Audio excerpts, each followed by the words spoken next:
This shall surely be unless you accept my lord's terms. Name the terms, said Gandalf steadily, but those nearby saw the anguish in his face, and now he seemed an old and wizened man, crushed, defeated at last.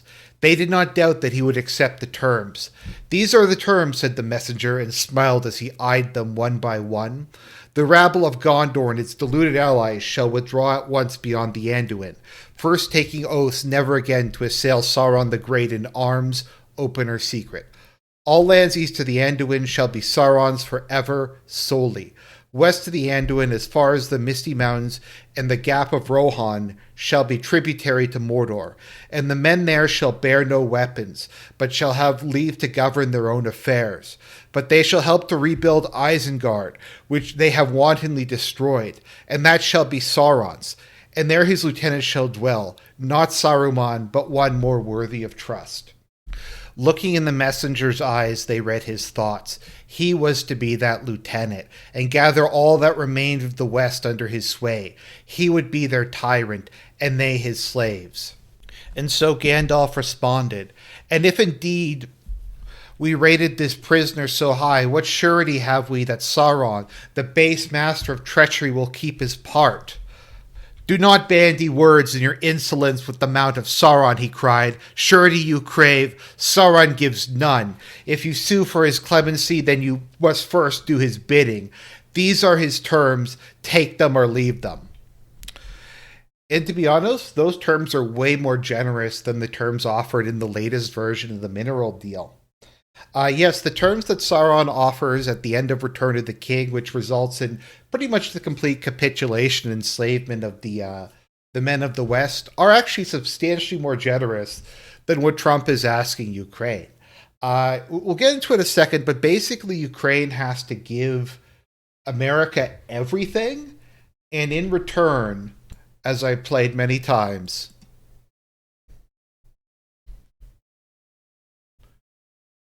so we have this mineral deal.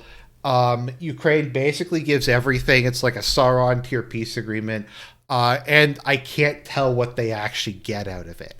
So let's take a look at this, because this is the art of the worst deal possible. Basically, America would get everything and Ukraine would get absolutely nothing.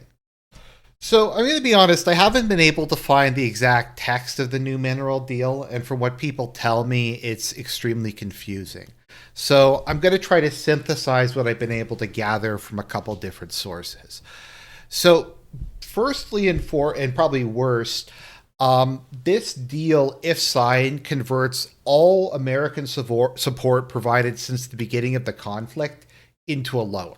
So America's loaned Ukraine a bunch of money, but all the money that it gave, presumably as a grant or for free, will now be turned into a loan. So the one estimate is $114 billion since the start of Russia's full-scale invasion. I think Trump would probably put that at $300 billion or something to that effect. Keep in mind that this is in USD, and Ukraine's nominal GDP in USD is $190 billion, and I'm sure that GDP includes a lot of this aid. So this would probably be at least 100% of its GDP as debt, just added on. Once again, this is not including whatever debt that they've taken out from the World Bank or from the EU or from Japan or South Korea or whoever. So accepting this deal would immediately add 100% of Ukraine's GDP to it as debt. So it'll be going to this fund. The fund really doesn't make a lot of sense. The fund is for paying America back and or making future investments in Ukraine, which seems to be mutually contradictory. So the board of this fund, whatever it is, would have 3 U.S. and 2 Ukrainian representatives, which would give the U.S. a permanent majority on it. And this fund will be used for something. Once again, it's not very clear. They say it's going to be used for projects in Ukraine and used to pay the U.S. back. So maybe what they're saying is money will be used from the fund to invest in resource extraction, so then the profits from the resource extraction can be put back into the fund. Maybe that's what they're thinking of. But saying that, if you look at this, it says the U.S. would have the right to reap all the profits from the fund and a 4% annual return until the military and financial aid that has been provided to Ukraine is fully recouped.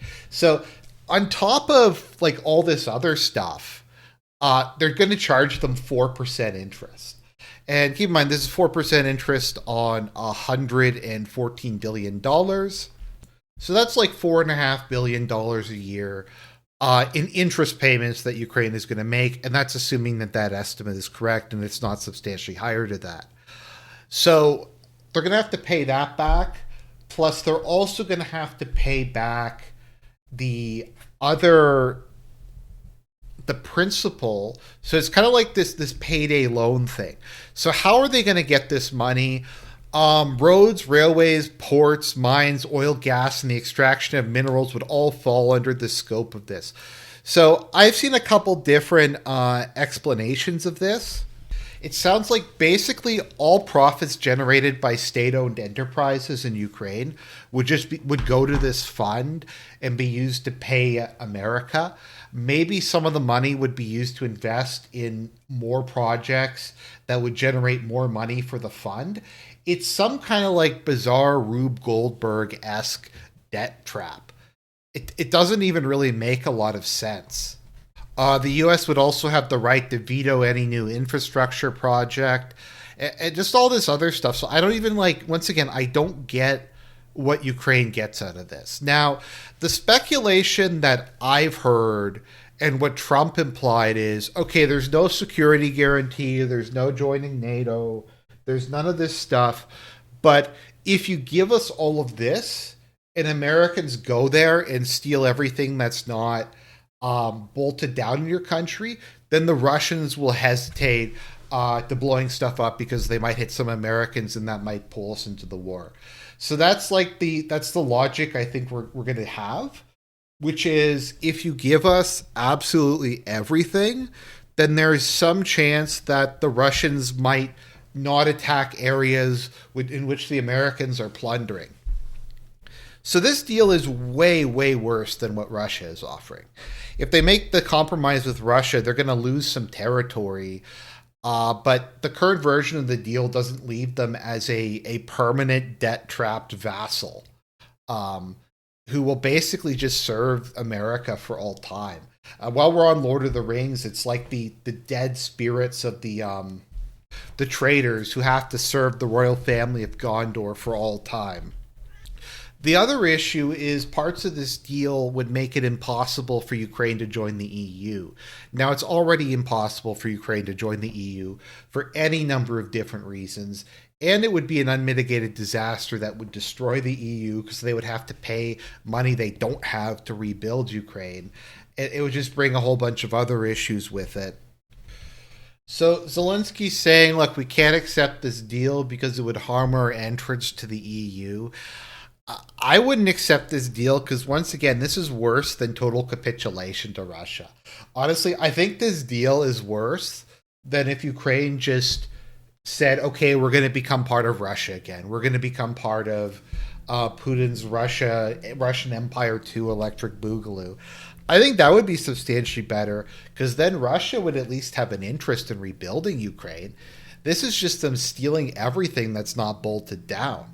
So the only thing I can come up with is Zelensky is so desperate, he has no other options, and he's just going to sign something like this in the hopes that the long shot of the American troops being there is going to deter the Russians from attacking because it might start a war or some 4D chess plan.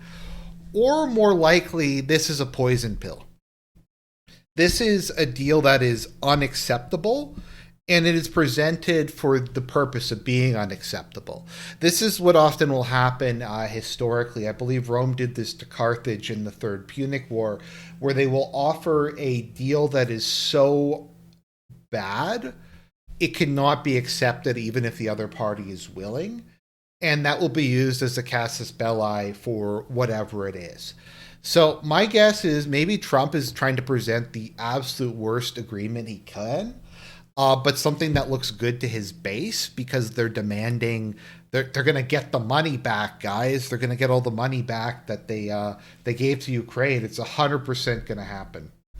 And so Zelensky will walk away from this. Trump will be like, look, I'm the best deal maker in the world. I'm the best deal maker who's ever lived. I offered Zelensky the greatest, bestest deal in the history of deal making, and he decided not to accept it. And that's Zelensky's problem. And because Zelensky would not accept it, then we can't do business with him, and we're just gonna have to leave and abandon this, and the Europeans can deal with it. Maybe that's what this whole thing is. It's like some big Giesler op to try to get Zelensky to say no, so Trump has a reason to withdraw from negotiations. That's the only real logic. There's only like I think two options here. One, this is just a pure cash grab, and they realize that Zelensky's a drowning man, and they realize he'll sign anything at this point, and they can do this to basically make Ukraine into a permanent tributary of the United States. Or B, this is deliberately a terrible deal that is done solely for the purpose of being rejected, to give America a reason for abandoning Ukraine to its fate. So those are my thoughts, but maybe just once more, the American half of the deal is in exchange for everything